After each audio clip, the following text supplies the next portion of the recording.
agreed that the UK alert level has been moved down from level 5 to level 4, which is, of course, great news. But level 4 still means that there is significant pressure on the NHS. The number of cases is now falling by only 15% a week. In some areas of the country, that has flattened entirely, and 1 in 5 local authority areas has seen a rise in cases in the last week. I'm going to ask Professor Van Tam to set out more details of this and the geography in a moment, but I just want to say this about the figures. This stark picture shows that this isn't over yet. The stay-at-home rules are still in place for a reason. Every action that you take, every time you put your mask on, every time you stay at home, you are playing your part. This is on all of us to keep this under control. This is still a deadly virus. We will get through this, but we have to stick at it. We must all remain vigilant. And that brings me to the vaccination program, because while the vaccination program is rolling out at the pace of one of the fastest in the world, we're not there yet. We can all take comfort that through science we have found a solution. We've got a route out, and we will gradually be able to replace the protection that is there in the restrictions with protection that comes from the vaccine, and that is very good news. I'm delighted to be able to tell you that as of this morning, 19 million people in this country have had the vaccine. That's 35% of all adults across the UK.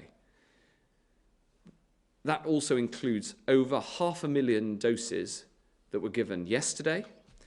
And it's easy for us to get used to these very large numbers. But that is 19 million people who are now starting to get the protection that we know comes from this jab. And we know that the jabs are saving lives right now across this country. And of course, the programme is expanding all the time. This week, we're bringing 10 more major vaccination centres on stream, including Towngate Theatre in Basildon and Reading Football Club. And I thank everybody who's continuing this expansion of the vaccination rollout. And these join our network across the country in cinemas and cathedrals, in mosques and museums, and so many other places that have been converted from whatever they do normally into these life-saving centres right in the heart of our communities. And we've seen this incredible enthusiasm about coming forwards too.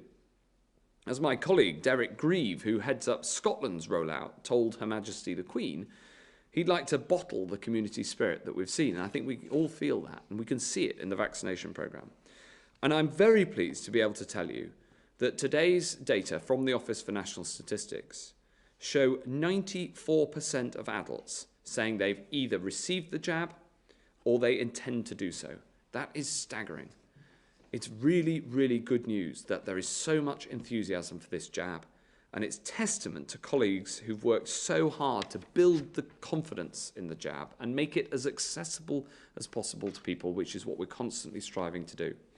I'd like to give a shout out to Fazana Hussain, who is a GP in East London, who's been personally calling each of her priority patients, giving information about the vaccine and urging them to come forward and get jabbed. I also want to thank the whole team in Coventry and Warwickshire, who have delivered the highest uptake in the whole country, giving first doses to over 95% of the over 65s in their area. Thank you. It's an absolutely spectacular effort. This work is so important, and it's important because the fight back against this disease rests with every single one of us. And the more people who are protected, the safer we'll all be. So if you get the call, please come forward to protect yourself and to protect those around you. Now, throughout our vaccination programme, we've focused on protecting those at greatest clinical need. And this is the final thing I want to turn to. We offered a vaccine, for instance, to everybody in the top 4 priority groups by the 15th of February. And our current target is to get a first dose offered to everybody in the top 9 priority groups by the 15th of April. That's everybody who's over 50 or part of an at-risk group. Earlier this month, I asked the clinicians at the JCVI to set out what is the best order to offer vaccinations for the under 50s. I asked them to make this assessment based on how we can save the most lives and prevent the most hospitalizations. Earlier today, they published their interim recommendations. Next slide, please. The JCVI's clinical advice is that in order to save most lives, once we've offered the vaccine to priority groups 1 to 9, we should take an age-based approach and invite people to come forward in 3 further stages. First, people aged between 40 and 49 years old. They will be group 10. Then those 30 to 39, and then those who are 18 to 29, who will become group 12. This is the fastest and simplest way to roll out the jab. Our moral duty is to put saving lives first, and that's what we've done. So I can confirm that we will follow this clinical advice. We will get jabs into arms as quickly as we can, in the clinically recommended order. And once we've met the target by the 15th of April, we'll move on to these priority groups 10, 11, and 12. I'm sure that we all agree that the best approach is the one that saves the most lives. So that's what we're going to do together. And while we make this great progress on vaccines, with one of the fastest rollouts in the world, we've all, though, still got to hold our nerve and do our bit. It's on all of us still to stay at home, to protect the NHS, and save lives. Thank you very much. I now want to hand over to Professor Van Tam to go through those data in more detail. Thank you, Secretary of State. I'm afraid I'm going to show you a couple of quite sobering slides now, and I'll explain why as we go through. First slide, please. So this is a UK map of case rates, and you can see it's a heat distribution from the darkest blue at 250 cases per 100,000 population per week, through to the lightest colours where we're getting below 50 cases per 100,000 per week. And what you can see on this slide is that there are still quite a few areas of the UK that are burning quite hot. And you can see that concentration in the Midlands and extending from the east to the west coast in a broad diagonal belt. You can also see some further hotspots in Scotland and Northern Ireland. So this is the first slide I wanted to show you, that although it is generally good news, I'm afraid it is better news in some places than it is in others, and this is not a battle that we have won yet. Next slide, please. At least as importantly as the rates of disease are the rates of change of disease, and these are 7-day rates of change through the across the UK again, showing colours from white through to dark purple, where the rate of cases has increased in the last 7 days, through to from white down to dark green, areas where the rate of change has decreased. And you can see quite clearly, if you look for the purple and the dark purple spots, I'm afraid there are quite a few of them. And that does show that in some parts of the UK, case rates are changing, albeit slowly, but in the wrong direction. This is not a good sign and reinforces the fact that I'm afraid this battle at the moment is not won. Thank you. Now, I'll just continue, if I may, Secretary of State, with a few further remarks that relate to the slides I've shown you. As you heard from Secretary of State, we have now completed 19 million first doses of vaccine. We've given those first doses very successfully to cohorts, priority cohorts 1 to 4, and we're moving at some speed through cohorts 5 to 6. But these are first doses. People do need a second dose. And given that the totality of the cohorts 1 to 9, the priority cohorts, is about 30 million people, each of whom need 2 doses of vaccine, by my rough calculations, there are something like 40 million doses still to be given. So much as it's encouraging, and much as I am really very upbeat about vaccines and how they are going to change how we live and what the disease is like between now and the summer, there is a long way to go.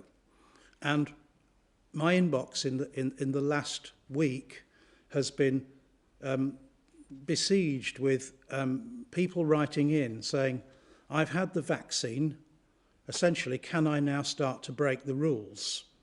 Can I go and see my grandchildren? Can I do X, Y, and Z? And the answer to that is no.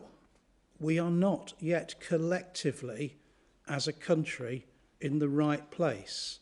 And all of the patients that I vaccinate, and they'll know it if they're listening on the TV, I say to them, and remember, all of the rules still apply to all of you and all of us until we're in a much safer place. It doesn't change because you've had your first dose of vaccine. And so, please don't be tempted to think, oh, well, one home visit might be all right now. Weather's getting better, going to be a nice weekend. One small gathering in your house won't really matter. I'm afraid it does, and the data on the slides speak for themselves. So my kind of key message tonight is, look, this is all going very well, but there are some worry signs that people are relaxing, taking their foot off the brake at exactly the wrong time. It's a bit like being 3-0 up in a game and thinking, well, we can't possibly lose this now. But how many times have you seen the other side take it 4-3? Do not wreck this now. It is too early to relax. Just continue to maintain discipline and hang on. Just a few more months. Do not wreck this now. We are so close. Thank you, Secretary of State. Thank you, Professor Van Tam, and for that clear, if sobering assessment. We're nearly there. Let's not blow it. The first question is from Emma from Worthing. What plan do you have for supporting university students through your roadmap out of lockdown? Thanks very much, Emma. It's an incredibly important question, and the roadmap sets out some of the details in terms of the return of universities to something more like a normal university experience. The answer to your question depends on the course that you're studying, and therefore how much you need to be physically present. There's some courses that have been running throughout, including with, of course, with COVID-secure arrangements, where people need to be in a lab or a medical school, for example. And then there's others, and especially art subjects, where it is easier to learn and to have that over Zoom or video conferencing. And so there is quite a lot of detail here, and the Department for Education have put out a significant amount of guidance. But of course, as with everything else on the roadmap, we've set out the indicative dates, but also we've got to be vigilant on the data according to the 4 tests that the Prime Minister set out. Final point, we have today set out the order in which we're going to vaccinate people, and people who are between 18 and 29 will come in group 12. So it is incredibly important for you to get your jab when it's your turn as well, because that will help not only to protect you, but to protect everybody around you as well. Thanks, Emma. Next question, Hannah from Belfast. Why has the government removed guidance from last summer, allowing couples in established relationships not to socially distance from each other? And what would stop support bubbles being extended to allow couples to see each other again without limits on social contact? Well, thanks, Hannah. We made the change that we did because as we went into the lockdown over the autumn in November and then again at the start of January, we wanted to make sure that we did everything we possibly could to stop this from spreading. And I'm absolutely sure that the actions that everybody has taken and the sacrifices that people have made have had that very, very positive impact. We do look, of course, at the support bubbles. We hold these all these rules under review, but the purpose of the support bubbles is so that people living on their own can socialise, because we know just how difficult it is to live on your own if you have no contact at all. So that's the reason for that support bubble. Thanks very much, Hannah. Next question is from Hugh Pym at the BBC. Thank you very much, Secretary of State. The government says it's prioritising education in the weeks ahead. What do you say to teachers who argue that giving them priority for the vaccine could help reduce absences and disruption in classrooms? Well, thanks, Hugh. The first thing I'd say is that we looked at all of these different considerations, and the JCVI looked at all these different questions, including, of course, the prioritisation according to different jobs that people have. But the overall view that we came to was that the right thing to do, the moral thing to do, is to make sure that we save the most lives. And the JCVI looked at the clinical evidence and also the evidence of how quickly, operationally, we can jab everybody. And that means that the clinical guidance from the JCVI is very clear that we should continue through the age range. And we also know from the data that, thankfully, teachers are no more likely to catch COVID than any other member of the population who goes to work. And so trying to come up with a scheme which prioritises one professional group over another would have been complicated to put in place, and wouldn't have done what we asked the JCVI to do, which I think is the right thing, which is to make sure that we minimise the amount of people who die by using the vaccine. I don't know whether JVT, you've got more details on this. Thanks, Secretary of State.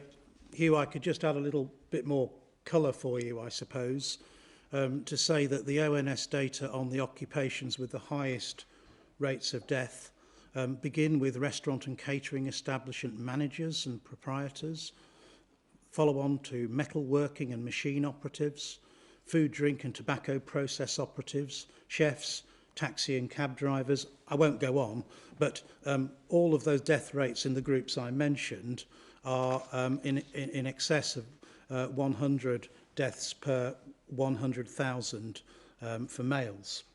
If you look at teachers, and the ONS has now assembled some data on teachers for the period 9th of March last year to the 28th of December, the figures for male teachers, the figure is 18.4 per 100,000 for mortality, and that compares with an age average for a comparable age of 31.4.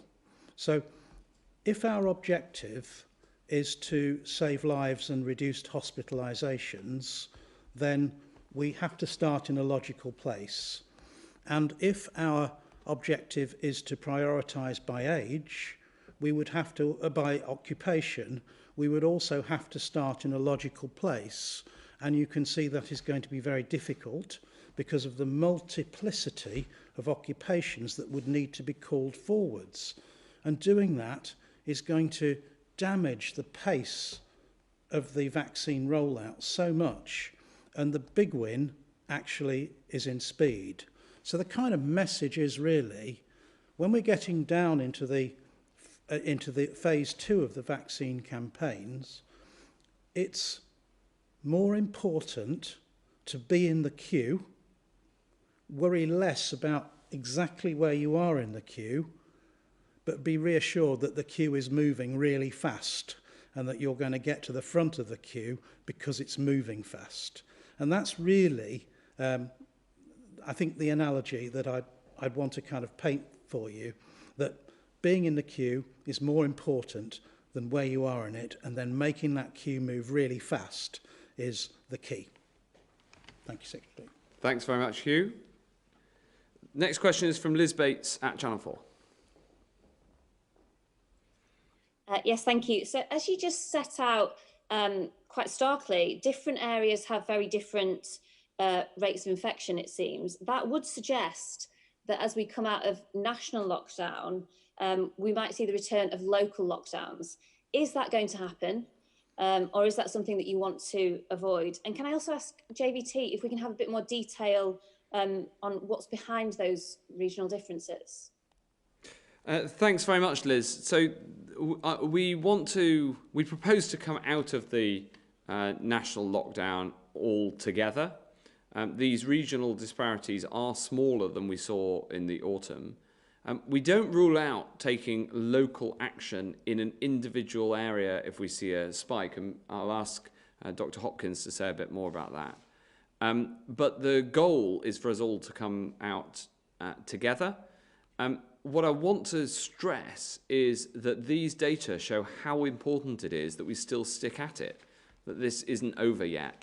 And the fact that, 1 in 5 local authority areas across the country is seen cases rise in the last week demonstrates that we all need to stick to those rules and to do everything we can to keep this pandemic under control. I'll ask Dr. Hopkins to comment on that and put more detail on, and then JVT to answer your second question. Thank you. So I think we are looking into detail at the differences in the regions. Some of the differences that we can see relates to the occupations and workplaces that occur. And as you know, we have increased workplace testing with lateral flow devices.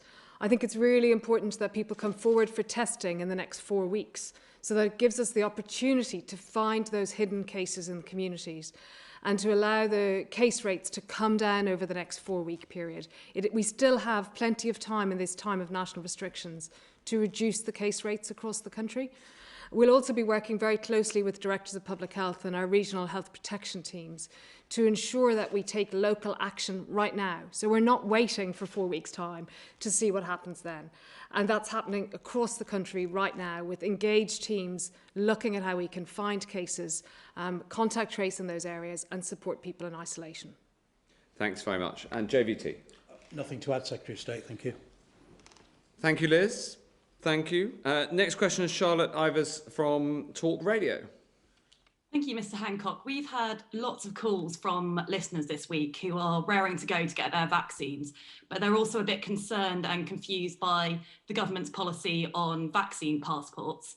Are you able to give them a commitment today that they will never need to show a vaccine passport to get into the pub or to a football match? Thanks very much. Well, look, this is an incredibly important subject.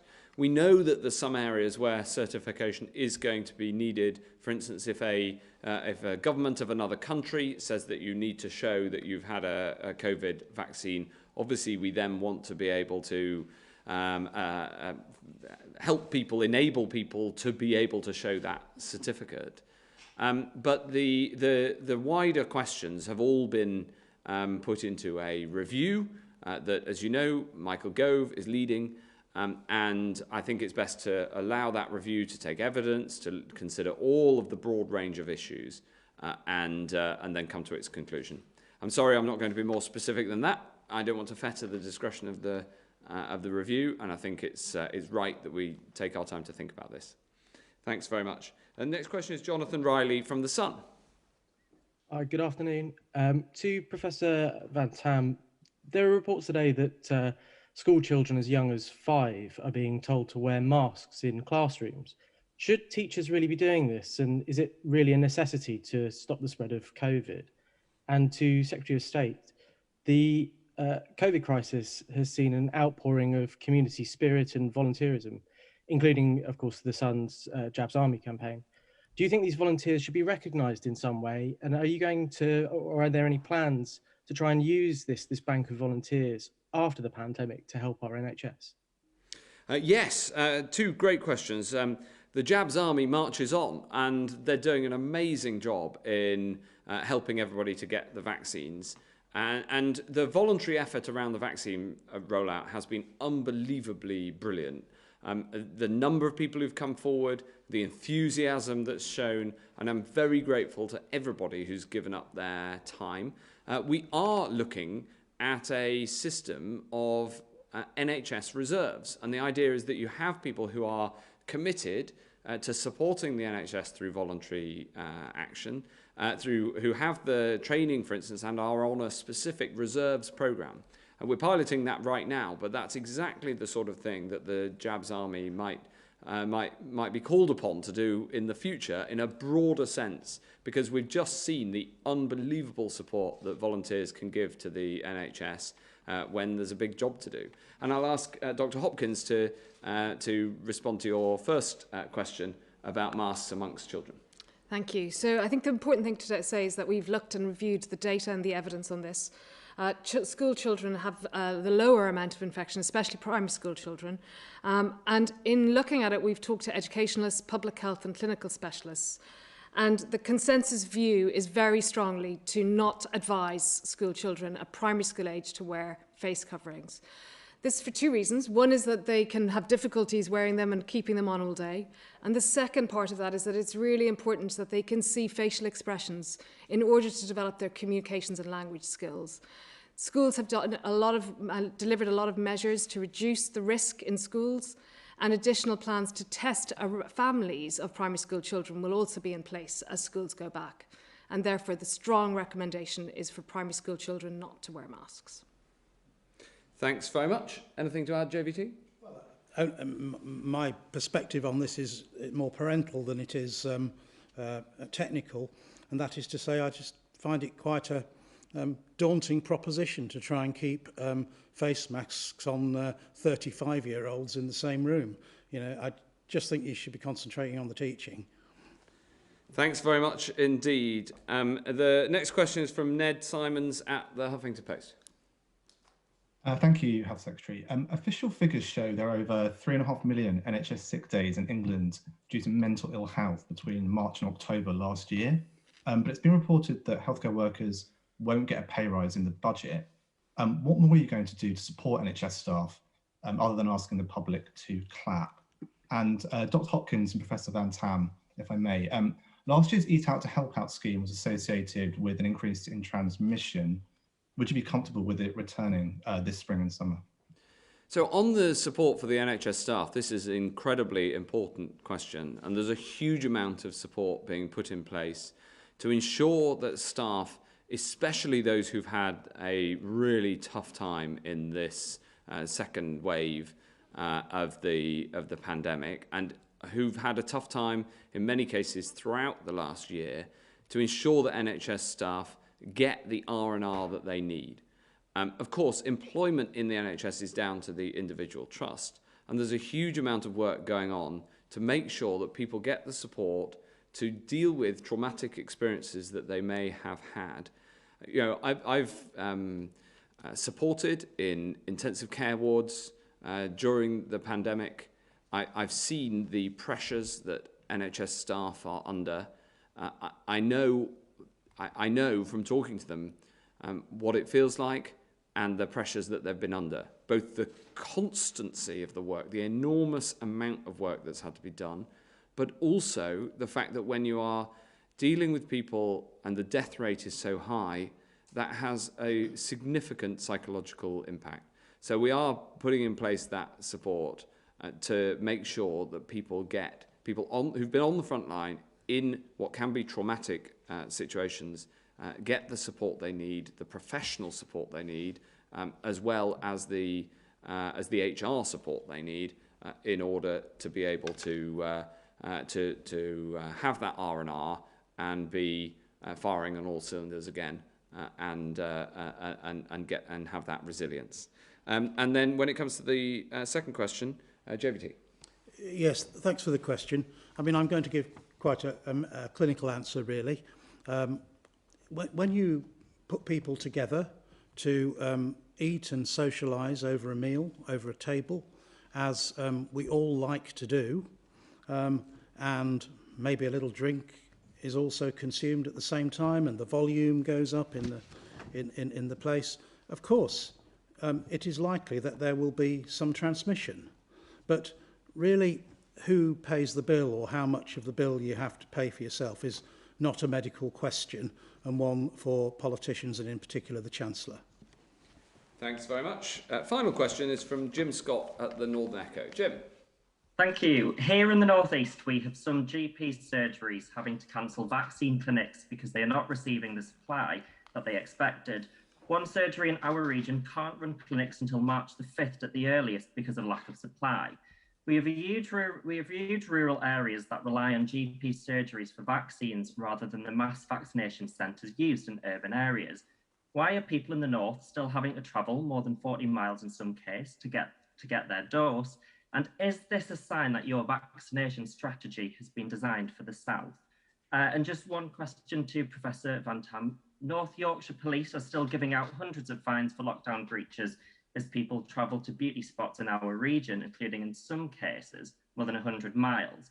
Now that the Prime Minister has set out his roadmap out of lockdown, are you concerned people now think the end is here and are less likely to stick to the rules? So Jim, just on your first question, I'll ask Dr. Hopkins to come in. But one of the brilliant things about this vaccination programme is how it has been equal and fair UK-wide. And the North East has done a brilliant job in vaccinating. It came out of the blocks really fast and has done worked absolute wonders. And I want to thank, in particular, the volunteers and the NHS staff in the North East who have worked so hard to get these vaccinations done. And there has been a lower amount of supply across the whole UK in the last week or so. You'll have seen that in the last 48 hours that has picked up again. And yesterday we did over 500,000 jabs again for the first time in over a week. So that supply is coming back. We all know that it goes in, it's lumpy, it comes up and down, and we're going to have a bumper March. But I do know that there have been some vaccination centres that are so efficient, they've been able to use all of their supply, and I'm very, very grateful for the work that they've done. But the good news is that these challenges are faced equally throughout the whole of the UK, and I get people from brilliant local newspapers in the southwest asking the same question as you're asking about the northeast, and that gives me the impression that this challenge of the rollout is equally balanced. As far as I'm concerned, every single person getting their access to their jab in the northeast is as important as in every other part of the country, and we'll make sure that the programme delivers according to those principles. I don't know what more I can say about my enthusiasm for what the North East has done and really nailed it in this vaccination programme so far. Susan. Yeah, I think that's exactly right. So the North East has been achieving over and above what the rest of the country has done. It's fantastic news. Everywhere is going to get vaccine, and everywhere will be able to deliver the vaccine to all of those from 1 to 9 over the coming weeks. Thanks very much. And on your second question, JVT. Yeah, thank you. Yes is the answer. I do worry that people think it's all over. The more they think that, when it's not, the greater the headwind they're going to give to the vaccine programme, and the more at risk will become the milestones set on the roadmap. And, you know, it's just a collective effort. It is actually up to us whether we can hold our nerve and see this through properly to the end of the roadmap, or whether we're going to kind of, you know, fall at the last furlough. Thanks very much, and thank you all for joining the daily briefing today. Once again, I'm going to end with where I ended the opening, which is to say that this is on all of us. Of course, it's on us at the podium to do our duty and play our part, but it's on you as well. Every single person needs to keep sticking to those rules. Stay at home, protect the NHS, and save lives. We're making great strides, but we're not there yet. Thank you very much indeed.